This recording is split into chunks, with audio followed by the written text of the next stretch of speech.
عجز و انکساری دکھانا کسی کے سامنے بالکل، جب پورے باڈی ڈھیلی ہو، ٹائٹ نہیں ہو، ڈھیلی ہو کے کسی کے سامنے ادب سے جھک جائے تو اس کو خشوع کہتے ہیں۔ ایکچولی خشوع دل کے جھک جانے کا نام ہے، خشوع دل کے جھک جانے کا نام ہے۔ تو جب دل کسی کی طرف، کسی بڑی ذات اور اسپیشلی اللہ کی طرف جھکتا ہے تو اعضائے جسم اپنے آپ جھک جاتے ہیں۔ جو کچھ دل میں ہوتا ہے، جسم ایکچولی اس کو ریپریزنٹ کر دیتا ہے، باڈی لینگویج سے بھی پتہ چل جاتا ہے جو کچھ دل میں ہوتا ہے۔ تو اور جسم کے ایکچولی جھکنے کو خضوع کہتے ہیں۔ اسی لیے خشوع اور خضوع، صلاح میں خشوع اور خضوع کا بہت بات کیا جاتا ہے نا۔ تو خشوع دل کے جھک جانے کو کہتے ہیں اور خضوع جسم کے جھک جانے کو کہتے ہیں۔ تو اور یہ دونوں ایک ساتھ ہی ہوں گے۔ جب دل میں ہوگا خشوع تبھی جسم پہ طاری ہو پائے گا۔ ایک حدیث ہے، رسول اللہ صلی اللہ علیہ وسلم نے ایک شخص کو دیکھا، وہ صلاح پڑھ رہا ہے اور ساتھ ہی اس اپنے داڑھی کے بال سے کھیل رہا ہے۔ تو اللہ کے نبی صلی اللہ علیہ وسلم نے فرمایا کہ اگر اس کے صلاح میں خشوع ہوتا، اس کے دل میں خشوع ہوتا تو اس کے جسم پر بھی وہ طاری ہوئے بغیر نہیں رہتا، اس کے جسم پر بھی خشوع ہوتا۔ تو ایکچولی خشوع جو ہے دل کی کیفیت کا نام ہے، کہ ایک خصوصاً صلاح میں کہ ہم خالق کائنات، خالق دو جہاں کے سامنے کھڑے ہیں، جیسی ہیبت طاری ہونی چاہیے، جیسا جسم میں جھرجھری اور کپ کپی ہونی چاہیے، جس سے پورا جسم ایک دم نرم پڑ جائے، کھالے ملائم ہو جائے اور کوئی جوڑ اکڑا ہوا نہ رہ جائے، اس کیفیت کو خشوع کہتے ہیں۔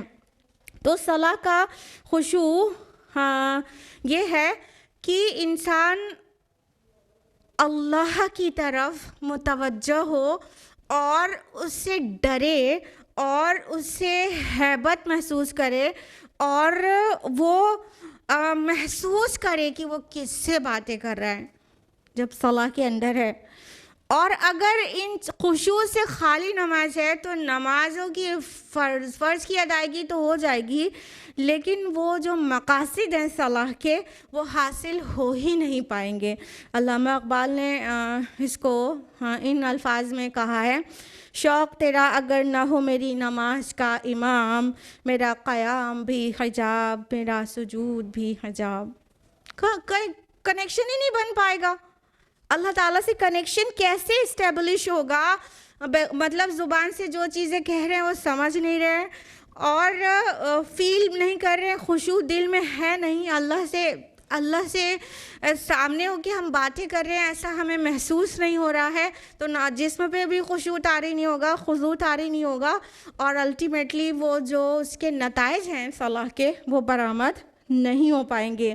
تو اب تو ہماری جو نمازیں اور روزے اور اذان جو ہے بس وہ یہ اس طرح سے ہے، رہ گئی رسم اذان روح بلالی نہ رہی، فلسفہ رہ گیا تلقین غزالی نہ رہی۔ یہ ہماری نمازوں کا حال جو ہے خشوع سے خالی، جس کی وجہ سے کہہ سکتے ہر چیز کا جسم باقی رہ گیا ہے اور اس کی روح غائب ہو گئی ہے، اس کی روح غائب ہو گئی ہے۔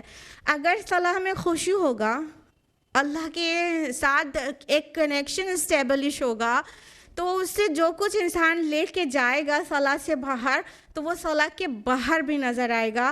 کہنے کا مطلب برائیوں سے اسے صلاح اس کی روک دے گی، جیسا کہ فرمایا اللہ تعالیٰ نے سورہ عنکبوت سورہ نمبر 29 آیت نمبر 45 میں، ان الصلاۃ تنہی عن الفحشاء والمنکر، کہ بے شک صلاح بے حیائی اور برائی سے روکتی ہے، ہر قسم کے برے فعل سے، چاہے چھپا ہوا ہو چاہے کھلا ہوا ہو، فحش سے بھی منکر سے بھی، دونوں طرح کی برائی سے صلاح روکتی ہے۔ لیکن کیا ہے کہ ہماری نمازوں میں خشوع ہے نہیں، ہم جیسے ایک چیز مطلب پابند کر دیا گیا ہو اور سجدے لگا کے اٹھ جاتے ہیں اور کچھ محسوس ہی نہیں ہوتا، اللہ تعالیٰ سے کوئی کنیکشن محسوس نہیں ہوتا، جس کے نتیجے میں ہمارے زندگی میں کوئی بھی طرح کی تبدیلیاں نہیں آ رہی ہیں، کچھ بھی فرق نہیں آ رہا ہے، جیسے ہم صلاح کے پہلے ہوتے ہیں ویسے ہی بعد میں بھی ہوتے ہیں۔ اسی وجہ سے کیا ہے کہ سوسائٹی میں آن دا ہول کوئی چینج نہیں آ پا رہا ہے، ورنہ 5 وقت نمازی جھوٹ بولے ایسا ہو نہیں سکتا تھا، دھوکہ دے سے سوال پیدا نہیں ہوتا، وعدہ خلافی کی وہ سوچ بھی نہیں سکتا، خیانت کے تو وہ قریب بھی نہیں پھٹکے گا ہر ایک بات سے. اور پھر فحش اور بے حیائی اور عریانیت کیسے ممکن ہو سکتا ہے کہ ایک انسان صلاح بھی پڑھے، نماز بھی اپنے رب کے حضور کھڑا ہو اور اس کے بعد جا کے گالی بھی بکے؟ ایسا نہیں ہو سکتا. یہ سب تبھی ہو سکتا ہے جو جیسا کہ ہو رہا ہے کہ ہم سمجھتے کچھ نہیں ہیں. تو صلاح میں خشوع لانے کے کچھ ٹپس دیتے ہیں، فٹافٹ اس کو نوٹ کریے کہ آپ صلاح کے میں خشوع لانے کے لیے ضروری ہے کہ جو کچھ ہم بولتے ہیں اسے سمجھا کریں. یعنی ہمیں جو کچھ قرآن یا دعائیں اذکار جو ریسائٹ کرنا ہے وہ سب کچھ ہمیں سمجھ میں آنا چاہیے. پریزنٹ مائنڈڈ رہنے کی بہت زیادہ کوشش کریں، اور جب دماغ کسی طرف بھٹکے تو جیسے ہی احساس ہو جائے کہ ہم کہیں اور سوچ رہے ہیں، اس کے بعد فوراً وہاں سے واپس آئیں، واپس سٹاپ کر کے سوچتے نہیں چلے جائیں. اس کے علاوہ قرآن کو نیا آیات حفظ کریں تاکہ ہر دن ہر ہفتے نئی آیات پڑھا کریں، نہ کہ جو بچپن سے رٹا دیا گیا ہے، میکینیکل ہو چکا ہے، لاسٹ کی 10 صورتیں وہی پڑھتے رہیں تو پورا پریزنٹ مائنڈڈ رہے بغیر بھی اس کو پڑھ لیتے ہیں. تو نئے آیات حفظ کرتے رہیں گے تو پھر انشاءاللہ اس کو پریزنٹ مائنڈڈنس کے ساتھ ہی پڑھ پائیں گے. اس کے علاوہ صلاح میں جانے سے پہلے تھوڑا سا آدھا منٹ تک 30 سیکنڈ تک کھڑے ہوں اور اپنے ذہن کو تیار کریں کہ ہم سب کچھ پیچھے ڈال کر اور جا رہے ہیں اپنے رب سے ہم کلام ہونے. تو تھوڑا 30 سیکنڈ کھڑے رہیں، پہلے ذہناً اپنے کو تیار کر لیں، پھر صلاح کے اندر داخل ہوں. اس کے علاوہ اور جو اذکار پڑھے جاتے ہیں صلاح میں، رکوع میں اور سجدے میں، وہ سارے اس کے مختلف اذکار ہیں. تو الگ الگ چھوٹی چھوٹی دعائیں وہ جو رکوع کی ہیں، سجدے کی ہیں، وہ سب یاد کریں. الگ الگ نمازوں میں الگ الگ دعائیں پڑھیں تاکہ وہ پریزنٹ مائنڈڈنس کے ساتھ پڑھنا آپ کے لیے بالکل ہی ضروری ہو جائے. تو اس طرح یہ کچھ ٹپس فالو کریں گے تو انشاءاللہ صلاح میں خشوع آ سکے گا. حالانکہ یہ سب کچھ کرنے کے بعد بھی سب سے زیادہ جو چیز متاثر کرے گی وہ ہے ایمان.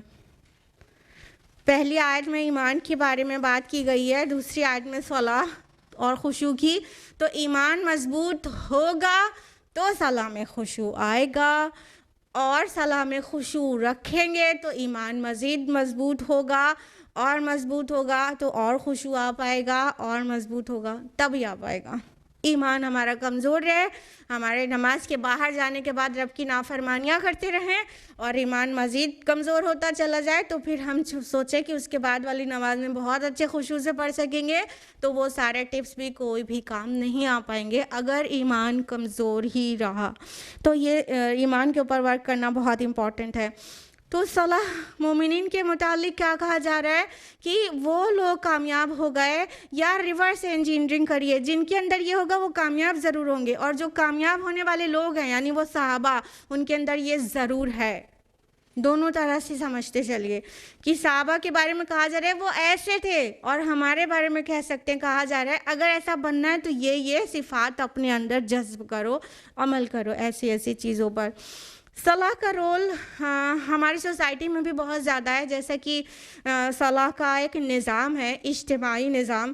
افسوس کے ساتھ خواتین کے لیے ہمارے بر صغیر کی مساجد میں، اکثر مساجد میں خواتین کا نظم نہیں رہتا باجماعت صلاح پڑھنے کا، لیکن مردوں کے لیے جو نظام ہے اس کا 27 ٹائمز امپورٹنٹ زیادہ ثواب ملتا ہے جماعت سے پڑھنے کا.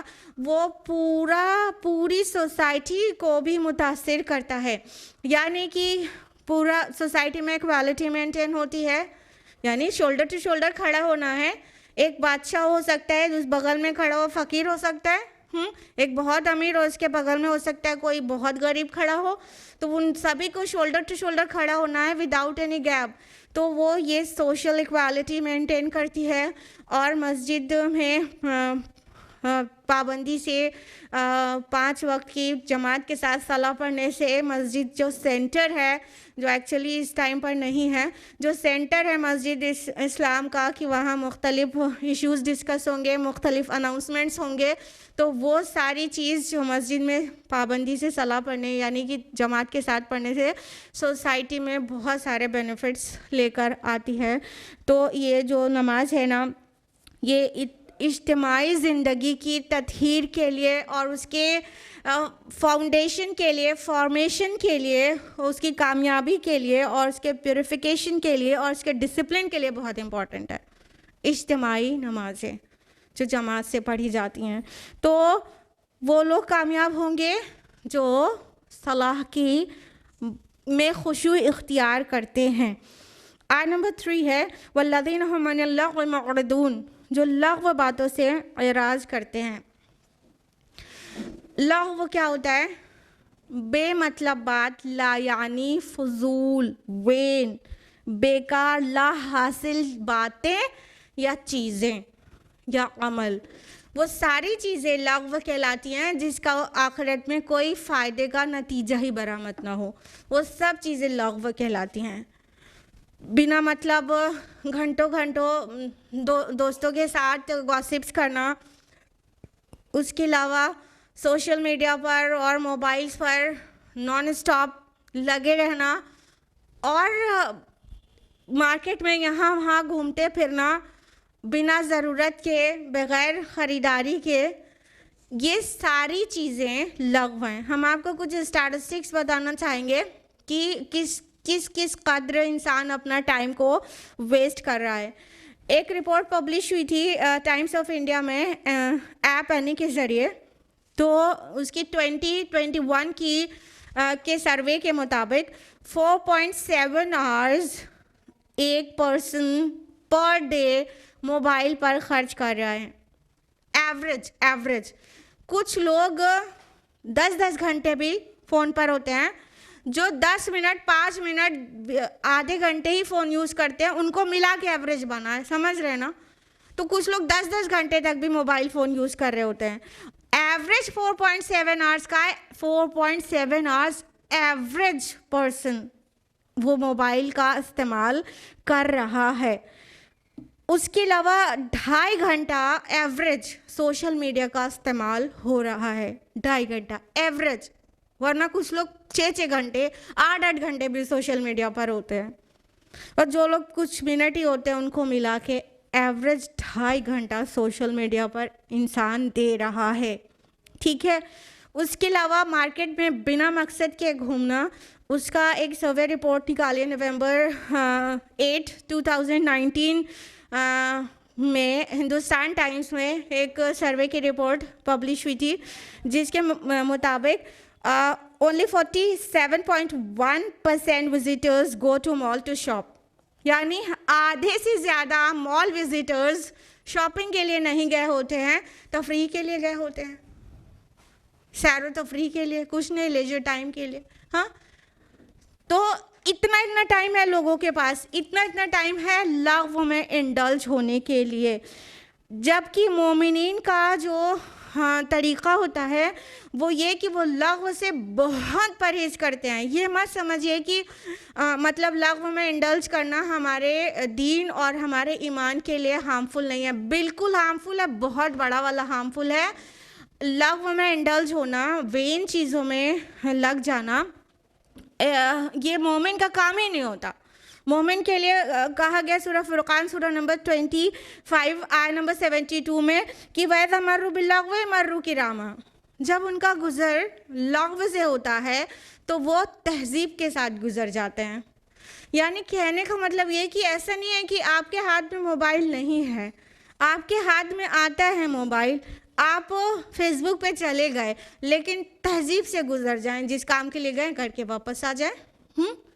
آپ کے ہاتھ میں موبائل فون ہے، آپ فون پہ بات کر سکتے ہیں، لیکن ضرورت کی بات کر کے رکھ دیں، یہ ہے مطلب تہذیب سے گزر جانا، مرو کرامہ، بڑے ہی شائستگی کے ساتھ اس سے نکل جاتے ہیں، ٹھیک ہے، کہیں گاسپس ہو رہی ہے اور وہاں وہ آپ کے فرینڈز ہی ہیں سبھی، انسان بیٹھنا چاہتا ہے ان کے ساتھ کچھ اچھی باتیں کر لے، لیکن وہ لوگ گاسپ کے موڈ میں ہیں تو اٹھ کے چلا گیا، وہاں پہ رکا نہیں. کوئی جبر نہیں کر دیتا ہے آپ کو لغو میں انڈلج کرنے کے لیے.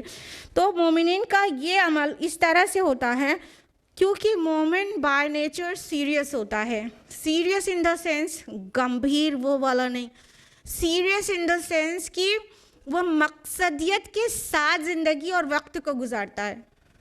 اس کو ٹھیک سے پتہ ہوتا ہے کہ یہ جو زندگی ہے نا وہ کیا ہے، وہ ایگزامینیشن ہال کی طرح ہے. کوئی بے وقوف ہی ایگزامینی ہوگا جو ایگزامینیشن ہال میں بیٹھ کے موبائل پہ گیم کھیلتا رہے. کوئی کرے گا؟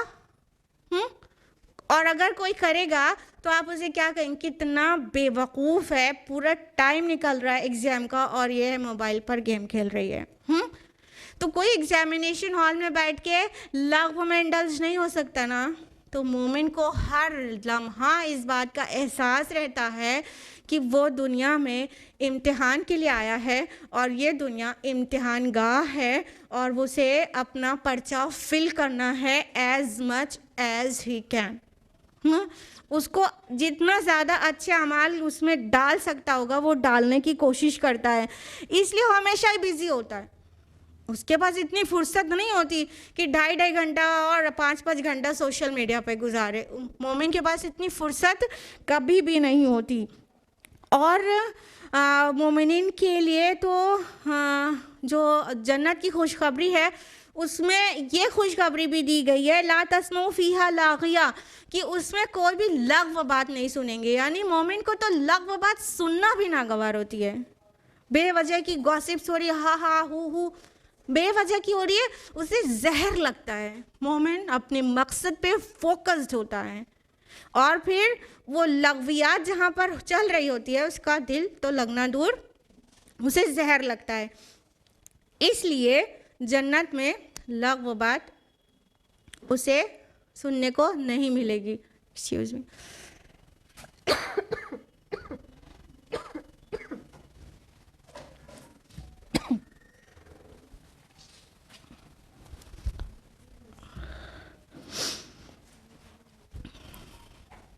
پچھلی آیت سے ریلیٹ کریے اس کو.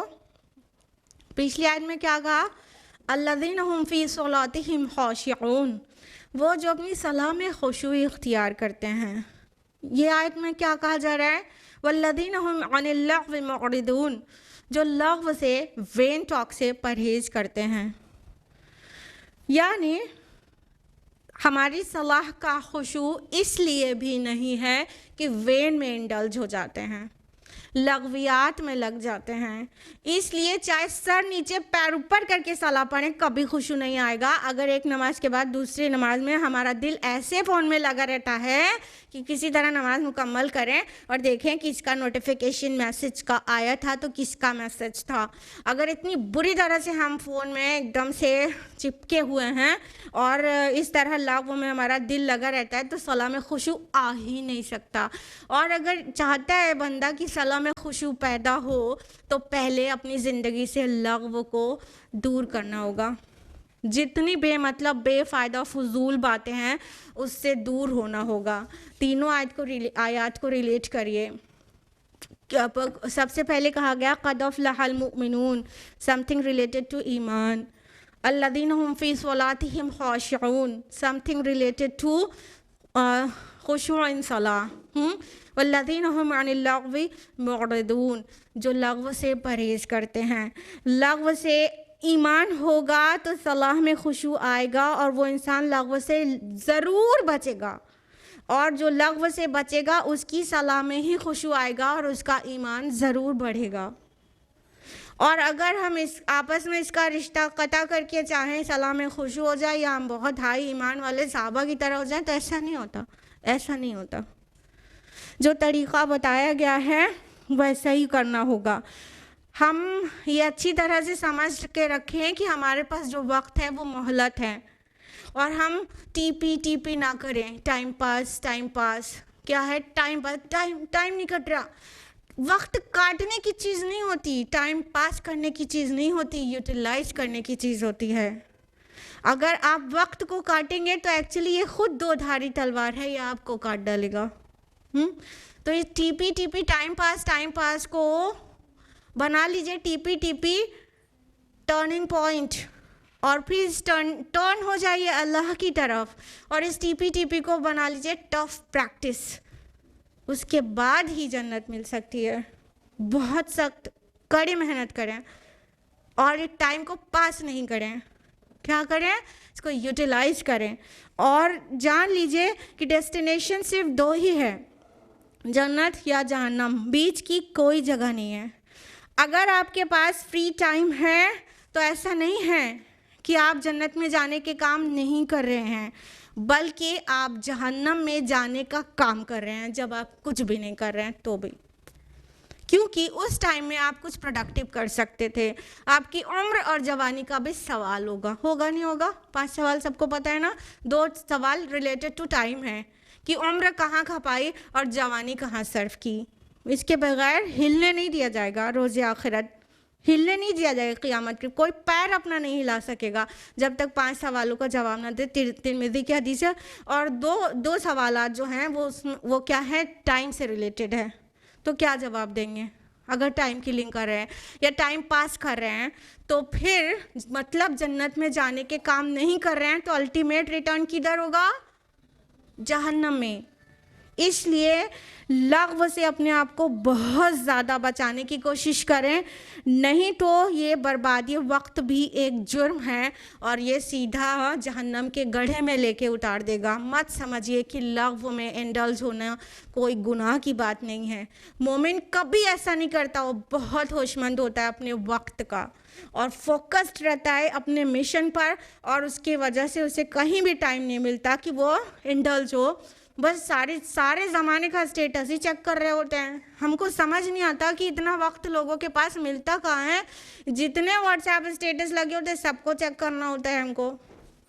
وہ اپنا اسٹیٹس دکھا رہے ہوتے ہیں کہ ان کے پاس اور کوئی کام ہی نہیں ہے کہ اسٹیٹس ہی اپڈیٹ کر رہے ہیں واٹس ایپ کا، اور ہم اپنا اسٹیٹس دکھا رہے ہوتے ہیں کہ ہر ایک کا اسٹیٹس چیک کر رہے ہیں۔ اتنی فرصت رہتی ہے، فیس بک پہ گھنٹوں اسکرول کر رہے ہوتے ہیں۔ دوست لوگ بیٹھ گئے یا تو فون لگا دیا تو 2 گھنٹہ 1.5 گھنٹے فون پہ ہی بات ہو رہی ہے۔ کتنا وقت ہے لوگوں کے پاس؟ ابھی سیدھے سے سمپل سا ایک سوال کر لو کہ قرآن کو سمجھ کر کیوں نہیں پڑھتے، تو سیدھا جواب آئے گا I don't have time، میرے پاس ٹائم نہیں ہے۔ قرآن کو انڈرسٹینڈ کرنے کے لیے، اپنی ہدایت کے لیے ٹائم نہیں ہے، اور اس کے بعد بیٹھ کر ہم ٹی پی کر رہے ہیں، ٹائم پاس کر رہے ہیں، اور کتنے گھنٹے ہم موبائل پر خرچ کر رہے ہیں۔ جن کے وہاں ٹیلی ویژن ہے وہ ٹیلی ویژن میں پرائم ٹائم بھولتے نہیں ہیں۔ تو ایسے، اور یہ جو ایگزامپلز ہم دے رہے ہیں وہ صرف لغو نہیں ہے، اس میں تو بہت ساری بے حیائی ہے جو کہ حرام ہے، ہاں وہ بھی ہے۔ تو اپنے آپ کو لغو اور بے حیائی کے کاموں سے بچائیں اپنا دامن، اور فوکس ہو جائیں ان صفات پر جو ان آیات میں کہی گئی ہے۔ اور یہ مومنین کی بڑی پیاری عمدہ صفات ہیں جو آیت نمبر 11 تک رہیں گی، آیت نمبر 9 تک صفات ہیں، پھر 2 آیات میں خوشخبری ہے کہ مومن کے اندر جو دل آویزی ہے وہ ان صفات کے حامل ہونے سے ہے۔ علامہ اقبال کہتے ہیں، خام ہے جب تک تو ہے مٹی کا ایک انبار، تو پختہ ہو جائے تو ہے شمشیر بے زنہار تو پہلے اپنے اندر یہ ساری صفات لانا ہوگا، شمشیر بے زنہار تب بن پائیں گے۔ اور کہتے ہیں فرشتے کہ دل آویز ہے مومن، تو مومن دل آویز تب بن پائے گا جب یہ قرآن نے جو صفات بیان کی ہے اس کو اپنے اندر انسٹل کرے۔ اس طرح کے سملر ٹائپ کی آیات سورہ معارج میں بھی ہے، آیت نمبر 19 to 35، اس کو آپ کا ہوم ورک ہے، اس کو بھی اسٹڈی کریے گا، یہ آپ کا درس میں چلتا رہے گا، اور سورہ معارج کو آپ اسٹڈی اپنے آپ کر لیجیے گا۔ آیت نمبر 4 ہے وَالَّذِينَ هُمْ لِلزَّكَاةِ فَاعِلُونَ، اور جو ہر دم اپنے تزکیے کی طرف متوجہ رہتے ہیں، یا یہ کہیں کہ جو زکوٰۃ کے طریقے پر عامل ہیں۔ یہاں پر جو لفظ زکوٰۃ ہے وہ جو فقہی زکوٰۃ ہے وہ مراد نہیں ہے، کیونکہ پہلی بات تو یہ مکی سورہ ہے اور مکہ میں شریعت نہیں آئی تھی، زکوٰۃ کا پورا نظام نہیں بتایا گیا تھا۔ دوسری بات یہ کہ یہاں پر جو معروف انداز ہے ایتائے زکوٰۃ کا، وہ نہ اختیار کر کے یوتون الزکوٰۃ نہیں کہا گیا، بلکہ للزکوٰۃ فاعلون کہا گیا، زکوٰۃ کے طریقے پر عامل ہیں۔ تو یہ ایکچولی جو مدنی صورتوں میں بقرہ، آل عمران اور توبہ اور نساء اور مائدہ، اس میں جو انداز ہے وہ والا نہیں ہے، ایتائے زکوٰۃ والا نہیں ہے۔ تو زکوٰۃ کا معنی سمجھ لیتے ہیں تو بہتر سمجھ میں آئے گا کہ مکی سورہ میں زکوٰۃ ورڈ آیا تو کیا مطلب ہے۔ دیکھیے زکوٰۃ کا معنی ہوتا ہے پاکیزگی اور دوسرا معنی ہوتا ہے نشوونما، کسی چیز کو پروان چڑھانا۔ تو یہ جو پاکیزگی ہے نا، وہ مطلب جب مال سے زکوٰۃ دی جاتی ہے تو مال بھی پاک ہوتا ہے، نفس بھی پاک ہوتا ہے، لیکن جب کہا جا رہا ہے کہ للزکوٰۃ فاعلون، زکوٰۃ کے طریقے پر عامل ہیں، تو اس سے مطلب پاکیزگی ہی ہوگا، تزکیہ، پیوریفیکیشن، کلینزنگ، یہ مراد ہے۔ جو کہ تزکیہ نفس کرتے ہیں، ہر دم اپنے آپ کو پیوریفائی کرنے میں لگے رہتے ہیں، مستقل وہ ایسا کوئی کام کرتے رہتے ہیں کہ ان کا نفس پیوریفائی ہو، ان کا سیلف پیوریفائی ہو۔ تو اور جو لوگ پیوریفائی ہو جاتے ہیں وہ کامیاب ہو جاتے ہیں، قرآن کے مختلف مقامات سے بات ثابت شدہ ہے، جیسا کہ سورۃ الاعلیٰ سورہ نمبر 87 آیت نمبر 14-15 میں قد افلح من تزکیٰ وذکر اسم ربہ فصلی، کامیاب ہو گیا وہ جس نے اپنے نفس کو پاک کیا، پیوریفائی کیا اور اپنے رب کا نام یاد کیا اور صلاح پڑھی۔ اور سورۃ الشمس سورہ نمبر 91 آیت نمبر 9-10 میں قد افلح من زکاہا، کامیاب ہو گیا وہ جس نے اپنے نفس کو پاک کیا، وقد خاب من دساہا، اور نامراد ہو گیا وہ جس نے اسے دبا دیا، چھپا دیا۔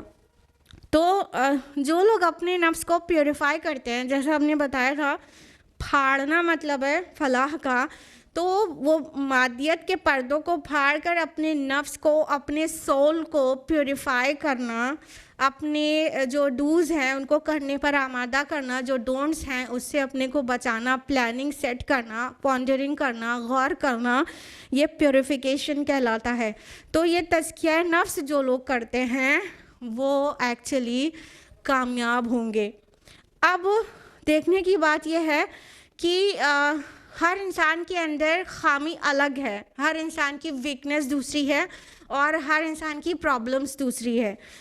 کسی کو بہت جلدی سے جھوٹ منہ سے نکل جاتا ہے، کسی کے وعدہ نبھانے میں پختگی نہیں آ پا رہی ہوتی ہے، کوئی زبان کا بہت زیادہ سخت ہوتا ہے، کوئی کو غصے پہ کنٹرول نہیں ہو رہا ہوتا ہے، تو کسی کے اندر حسد ہے، سب کی پرابلمس مختلف ہیں، کسی کے اندر کچھ زیادہ، کسی کے اندر کچھ زیادہ ہوتا ہے، اور کسی کے لیے کوئی کام آسان ہے، کوئی برائی چھوڑنا آسان ہے، وہ دوسری چھوڑنا مشکل ہے، اور دوسرے کے لیے اس کا الٹا ہے۔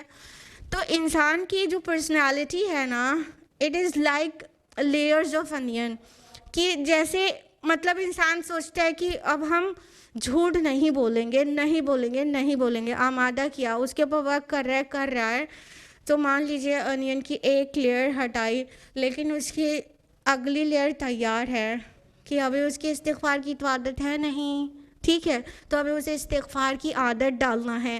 ایک ایک کام وہ کرتا رہتا ہے تو اگلے کام سر پہ کھڑے رہتے ہیں نا، ہاں، کبھی بھی وہ مطلب کہیں ایسی منزل تک نہیں پہنچ جاتا کہ سب کچھ ہو گیا، اب کامیاب ہونے والے میں ہو گیا، نہیں، کانسٹینٹلی کرنے والے کام، محنتیں ہیں یہ جو کامیابی تک پہنچائیں گی، ہمیشہ کڑی محنتیں کرنا ہے۔ تو یہ اپنے آپ پہ ورک کرنا بھی بالکل کانسٹنٹ ہونا چاہیے، یہ کبھی نہیں رکنے والا کام ہے، ہمیشگی والا کرنے والا کام ہے، پیوریفیکیشن آف دا سول۔ تو یہاں پر پیوریفائی کرنا ہے اور اپنے نفس کو نشوونما بھی دینا ہے، اسے سینچنا بھی ہے۔ اس کی مثال ایک باغ سے لیتے ہیں، جیسے کوئی گارڈن ہو، کوئی باغ ہو، تو مالی وہاں پر جو پودے، مفید پودے ہیں، اس کی دیکھ بھال کیسے کرتا ہے؟ ایک تو ان پودوں کو کھاد دیتا ہے، پانی دیتا ہے، سن لائٹ کا ارینجمنٹ رکھتا ہے، ٹھیک ہے وہ کرتا ہے، لیکن اس کے گرد و پیش میں اگر کوئی جنگلی جھاڑ جھنکاڑ نکل آئے تو کیا کرتا ہے؟ اس کی بھی صفائی کرتا ہے نا، کہیں ایسا نہ ہو کہ ان کی جو نشو نما ہے وہ اس سے افیکٹ ہو جائے، یہ سن لائٹ لے لے، اس کو پوری لائٹ نہیں مل پائے، یا یہ سوائل میں سے زیادہ نیوٹرینٹس یہ کھینچ لے جائیں، مین پودا جو جس کی وہ دیکھ بھال کر رہا ہے اس کو کم ملے، تو وہ جھاڑ جھنکاڑ کو بھی کاٹتا رہتا ہے۔ تو دو طرح کے کام ہو گئے نا، ایک تو صفائی، جھاڑ جھنکاڑ کو کاٹنا، صفائی کرنا، دوسرا پودے کو نرشمنٹ دینا اور اسے اس کی اچھی گروتھ کے لیے جو بھی ریکوائرڈ چیزیں وہ دینا۔ دونوں چیز، یہ دونوں کام نا، یہ دونوں ہی کام زکوٰۃ کہلاتا ہے۔ یعنی اپنے اندر سے جو ایول ڈیزائرز ہیں، ایولز کی طرف انکلینیشن ہے، اس کو دور کرنا، اس کو صفائی دینا، اس کی صفائی کرنا، اور پھر اچھائی کو اپنے اندر شامل کرنا، اچھے اچھے کام کو کرنے کے لیے اپنے آپ کو ہیبیچول بنانا، یہ دونوں کام ملتے ہیں تو یہ زکوٰۃ کا پورا معنی دیتے ہیں، پیوریفیکیشن۔ تو اس سے تزکیہ نفس بھی مراد ہے، تزکیہ اخلاق بھی مراد ہے، تزکیہ زندگی مراد ہے، تزکیہ مال بھی، اور گرد و پیش کا، سماج کا، معاشرے کا تزکیہ بھی مراد ہے۔ خالی اپنے اندر تھوڑی نا پاکی کریں گے، جہاں اور گندگی دیکھیں گے اور بھی لوگ برے برے کام کر رہے ہیں، وہاں پہ بھی پاکی کرنے کی، ان کے نفس کو بھی پاک کرنے کی کوشش کریں گے۔ تو یہ سب طرح کے تزکیہ والے اعمال جو کرتے ہیں وہ لوگ کامیاب ہوتے ہیں۔ اب کیا ہے کہ انسان کی نشو و نما میں سب سے بڑی جو رکاوٹ ہے وہ کیا ہے؟ حب دنیا۔ قرآن شاہد ہے کہ انسان دنیا سے کتنی محبت کرتا ہے۔ سورۃ الاعلیٰ، سورہ نمبر 87، آیت نمبر 16 17، بل تؤثرون الحیات الدنیا والآخرۃ خیر وابقیٰ، کہ بلکہ تم دنیا کی زندگی سے محبت رکھتے ہو، اس کو اختیار کرتے ہو، اور آخرت تو بہت بہتر اور بہت باقی رہنے والی ہے۔ انسان دنیا کی زندگی سے محبت کرتا ہے، جلدی ملتی ہے نا۔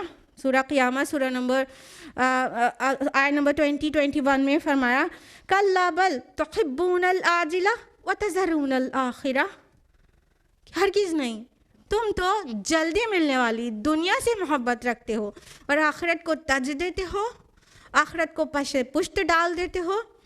تو انسان کی ترقی میں، اور روحانی ترقی جس کی ہم بات کر رہے ہیں شروع سے، انسان کی ترقی اور نشو و نما میں سب سے بڑی رکاوٹ ہے حب دنیا۔ دنیا کے پیچھے دیوانہ ہے، اور حب دنیا کا سب سے بڑا مظہر ہے، سب سے بڑا سمبل ہے حب مال۔ انسان مال سے دنیا میں سب سے زیادہ محبت کرتا ہے۔ یہ قرآن اس کو واضح کرتا ہے، سورۃ الفجر، سورہ نمبر 89، آیت نمبر 20 میں، وَتُحِبُّونَ الْمَالَ حُبًّا جَمًّا، کہ تم مال سے جی بھر کے محبت رکھتے ہو۔ اور سورہ العادیات، سورہ نمبر 100، آیت نمبر 8، وَإِنَّهُ لِحُبِّ الْخَيْرِ لَشَدِيدٌ، کہ وہ مال سے شدید محبت کرتا ہے۔ اور سورہ ہمزہ، سورہ نمبر 104، آیت نمبر 2-3، الَّذِي جَمَعَ مَالًا وَعَدَّدَهُ، کہ وہ مال کو جمع کر کر کے رکھتا ہے۔ يَحْسَبُ أَنَّ مَالَهُ أَخْلَدَهُ، وہ کیا سمجھتا ہے کہ اس کا مال ہمیشہ رہے گا؟ تو ایکچولی انسان کی سیلف جو ہے، اس کی خودی، اس کی انا، اس کی ریئل سیلف جو اس کا ہے، اس کی کامیابی اور ترقی میں سب سے بڑا روڑا حب دنیا ہے، اور اس حب دنیا کا سب سے بڑا سمبل حب مال ہے۔ اس لیے مال کو بھی دینا پیوریفیکیشن کے لیے ضروری ہے۔ لہٰذا یہاں مال سے بھی مراد ہے، بعض مفسرین کے نزدیک صرف تزکیہ نفس مراد ہے یہاں پہ زکوٰۃ ورڈ سے، لیکن بعض مفسرین کے نزدیک مال کی اسپینڈنگ بھی مراد ہے۔ تو بہرحال اسپینڈنگ سے بھی تو نفس پاک ہوتا ہے۔ جب مال ہی کی وجہ سے ہمارا نفس جو ہے مطلب امپیور ہوا ہے، تو مال کو ہی تو خرچ کریں گے، مال تو ہی تو خرچ کریں گے، تو وہ مال کو خرچ کرنے سے انسان کا نفس اور پیوریفائی ہوگا، اور پھر وہ لوگ جو یہ سارے کام کرتے ہیں وہ کامیاب ہو جائیں گے۔ تو اپنے آپ کو اس آئینے میں دیکھیں، نظر آ رہے ہیں کوئی؟ قد افلح المؤمنون، مومنوں نے فلاح پالی، الذین هم فی صلاتہم خاشعون، جو اپنی نمازوں میں خشوع اختیار کرتے ہیں، والذین هم عن اللغو معرضون، جو لغو سے وین سے اعراض کرتے ہیں، والذین هم للزکاة فاعلون، اور جو زکوٰۃ کے پیوریفیکیشن کے طریقے پر عامل ہیں۔ ڈھونڈیے اپنے کو، دکھ رہے ہیں؟ اگر دکھ رہے ہیں تو مبارک، نہیں دکھ رہے ہیں تو یہ چیزیں، یہ صفات اپنے اندر جذب کرنے کی کوشش کریں، تاکہ آگے جو خوشخبری آئے گی نا، اولئک هم الوارثون الذین یرثون الفردوس هم فیہا خالدون، تو ان میں سے ہم لوگ بھی بن سکیں فردوس کے وارث انشاءاللہ۔ تو آج کے لیے اتنا ہی، ٹائم اپ ہو چکا ہے، اس لیے یہیں پر رکیں گے۔ اللہ تعالیٰ سے دعا ہے کہ ہم سبھی کو قرآن مجید پڑھنے، سمجھنے، غور و فکر کرنے اور عمل کرنے کی توفیق عطا فرمائے، اور یہ ساری صفات سورۃ المؤمنون کی ہمارے اندر اللہ تعالیٰ جذب کر دے، تاکہ ہم بھی کامیاب ہو جانے والوں میں ہو جائیں۔ آمین یا رب العالمین۔ وآخر دعوانا ان الحمد للہ رب العالمین، والسلام علیکم ورحمۃ اللہ وبرکاتہ۔